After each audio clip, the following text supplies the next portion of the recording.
Thank you very much. Yeah, so Pete, we should actually turn on our little mics here. One of those big, you see something that says take one? Right in the middle. Of course I'm real. Okay, press What do you take think? one. I'm a figment of your imagination? Hey, we got it. That's it. Thank you, Marcel. Very nice. Thank you, Marcella.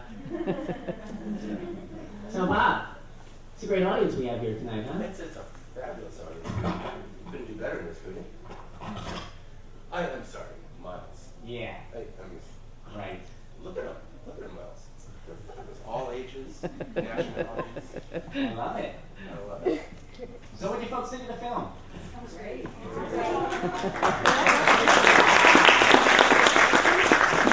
I must be doing something right up here. So, you want to find out if they have any questions about how we made it? Well, you know, looking at this crowd, I kind of wish I brought my guitar. It seems like maybe a little live performance is in order. Well, we could. I have a guitar, but You have a guitar? you want to do that right now? Sure, yeah. What do you think? Should we You do a got- little song for you guys? Do you have something in mind? I do, Bob, I do. I think you're gonna like it, folks.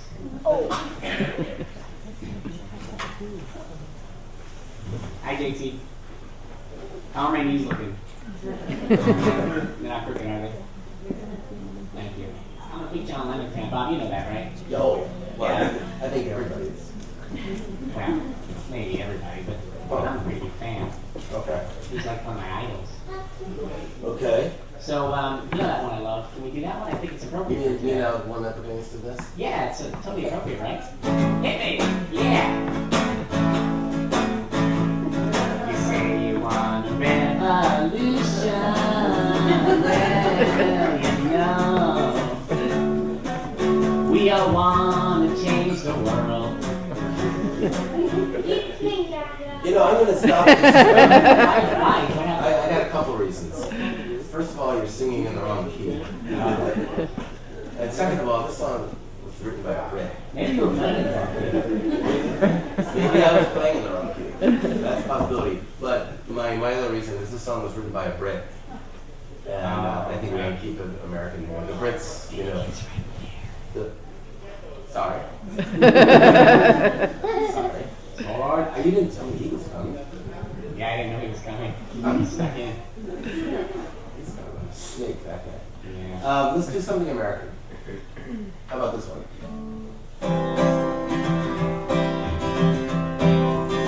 This land is your land. This land is my land.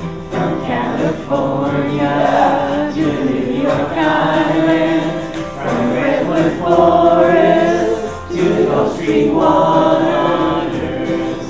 This land was made for you and me. Alright, take it first, Bob. Okay. Okay. As I was walking that ribbon of a highway, I saw below me that endless skyway. I saw lovely that lonesome valley. This land was made for you and me. Everybody! This land is your land. This land is my land. From California to the New York Island. From the Redwood Forest to the Gulf Stream waters. This land was made for you and me. I rode the rainbow. He rode the rainbow. They followed my footsteps. The little footsteps. To the road and say, oh, diamond desert. And all around me.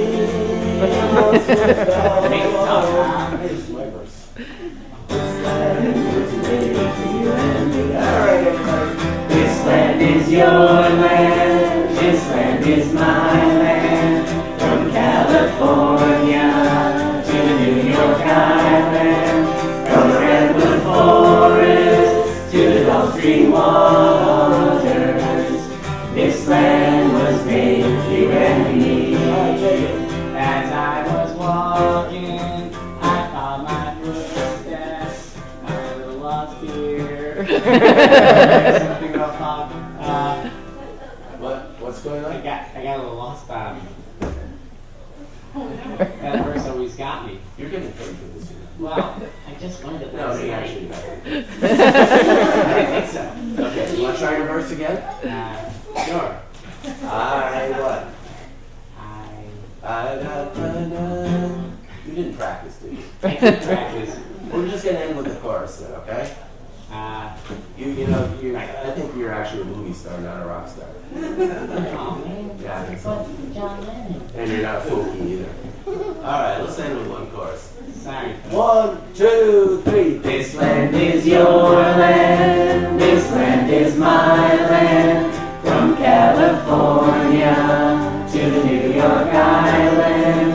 From the redwood forest to the Gulf Stream waters. This land was made for you and me.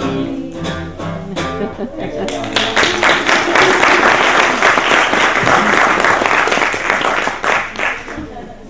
Miles? Yeah. Why don't you ask if anybody has any questions about the film, how we made it, or anything like that? Okay. There's some pretty bright kids here in the room. Has anyone had any questions? Show of hands. Yes, you ma'am in the pink scarf.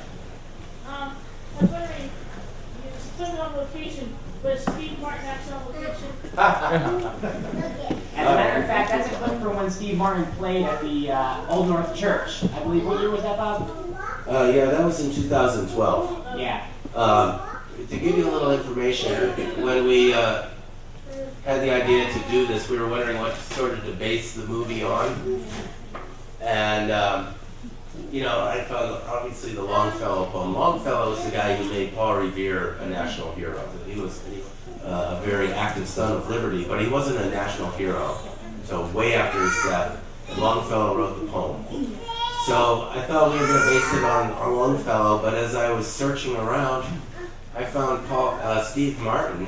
The Steve Martin wrote a song called Me and Paul Revere, based on the perspective of his horse. We rewrote a lot of lyrics to sort of fit the historical part of the story we wanted to tell. Miles, you've been trying to reach Steve, but Yes, on Facebook and Twitter, but no luck yet. but he's just not that responsive to you. I don't think he's that responsive to anybody. Although he did a duet with Kermit earlier this year.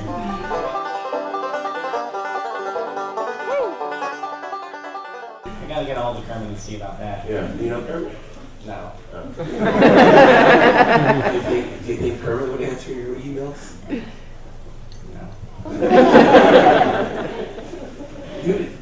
You need to get some influence in life. You need to get some info. That's what I'm working on right now. I'm just a talent. You're behind the scenes. Oh. Incidentally, everyone, this is Bob Lawson. He's the writer. He did all the musical arrangements and one of the primary musicians in our piece. I'm Peter. I'm the director. I'm also a puppeteer. This is Miles. He's one of our vaudeville puppet cast. Yeah, Pete builds all these puppets from scratch. Like when we needed to get a horse puppet for this thing, I remember him going up to a fabric store in Burlington. I was talking to him during that time because, as usual, he was lost. He was at the far side of Bedford entering Carlisle, and I said, I don't think the fabric store's there. But anyway, he then came over to my house later that night. Well, I let Miles drive, in fact. Oh, yeah. That's your excuse.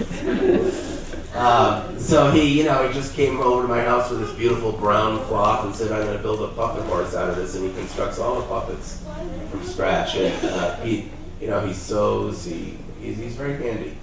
And so he built all these puppets. He's got to figure it out. And in the movie. well, that's nearly the whole cast of the vaudeville puppets, with a few exceptions. We have Finnegan right here, Jameson, who was the green human fellow. Clara was in a dual role. She played one of the frantic women in the square, and she also played my wife. Miles, of course. Brown Beauty was built specifically for this project. Dude, why not hear from the horse's mouth? But why? Well, she needs. Okay. That's a mighty fine yarn, Longfellow. But why not hear it from the horse's mouth? How about that? Yeah, Yeah? that was better. Okay. and Tyla and Bandit are the two squirrels. And all these characters appear in prior films, and they'll continue to appear in future films. And the fun thing is, every time we make a new film, there's inevitably one or two characters that are created just for that film. And what you end up having is a growing cast at all times. And we did the next largest project before Paul Revere we did was called Finnegan's Wake, which is based on the Irish ballad. And that's who Finnegan was built for, and he was an Irishman in that one. He was the title character. And he was a drinking Irishman. well, he was Finnegan. I mean, it was Finnegan's Wake, and this is a cautionary tale, maybe. But anyway, I built a lot of the human type characters for that piece. And then when it came along to do this piece, it was fun to kind of look at the cast he already had and recast, and having Finnegan play this pompous general who got his comeuppance at the end of the movie was kind of fun. He tends to go unconscious at least once per movie. At least that's his track record so far. We shot all the battle scenes out here, right in this area, and in Concord. The ship that was at the beginning, where Paul Revere was talking to his little squirrel friends, that was up in Salem. Well, the belfry you see from the outside is the Old North Church on Patriots' Day with the lanterns in it. The belfry that the puppets are inside was actually out in First Parish in Groton, and that bell was cast. That's in the picture. That big bell in the background was cast by Paul Revere. It's embossed on the bell, Paul Revere and Son. Longfellow's poem didn't follow all the history perfectly, but Hence yeah. Brown Beauty's role, right? Yeah. What? Hence Brown Beauty's role. To set Longfellow straight, Yes. right? That's right. Yeah. We're setting Longfellow straight. You got a question here? Where did you film Longfellow reading the poem? That really Oh, house? well, the outdoor part is his house. We see Actually, the yellow house in Cambridge on Brattle Street, so that's his house. And the library indoors is actually my bedroom. Which brings me to my next point, but before that, in the back is Janet Lawson, that's Bob's wife, who giving up her bedroom for this project is probably the least of the things she gave up for this project. I just want to say, and I want to thank her for that. And incidentally, there's a few members of our crew in the audience, everyone who worked on the piece to raise their hand. Yeah, so let's hear a little round of applause for these folks.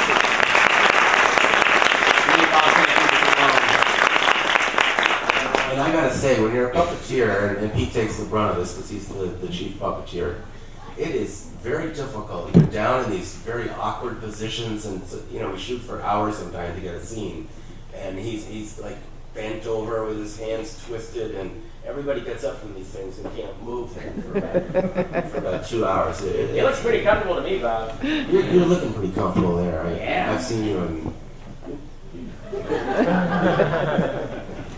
Oh, you're cute.